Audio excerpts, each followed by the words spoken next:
దక్షిణ మధ్య రైల్వే 2025-26 ఆర్థిక సంవత్సరంలో 21,211.92 కోట్ల రూపాయల ఆదాయం ఆర్జించిందని జనరల్ మేనేజర్ సంజయ్ కుమార్ శ్రీవాస్తవ తెలిపారు. ఇది జోన్ చరిత్రలోనే రికార్డు స్థాయి ఆదాయమని, గత ఏడాదితో పోలిస్తే 3.12% అధికమని చెప్పారు. కాజీపేట రైల్వే డివిజన్ ప్రతిపాదనేదీ తమ వద్ద లేదని పేర్కొన్నారు. కొత్త డివిజన్ ఏర్పాటు చాలా క్లిష్టతరమైనదని, జోన్ పరిధిలో కొత్త డివిజన్ ఏర్పాటు ఆవశ్యకత కనిపించడం లేదని చెప్పారు. సరుకు రవాణాలో ప్రయాణికులకు మెరుగైన సేవల ద్వారా దక్షిణ మధ్య రైల్వేకు జాతీయ స్థాయిలో గుర్తింపు లభించిందన్నారు. వివిధ విభాగాల్లో అత్యుత్తమ పనితీరు కనబరిచి అద్భుత విజయాలు సాధించామన్నారు.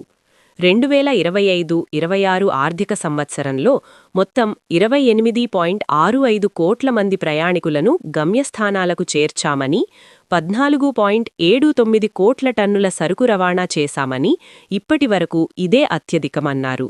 సరుకు రవాణాతో 13,835 కోట్ల రూపాయలు ఆర్జించిందని తెలిపారు.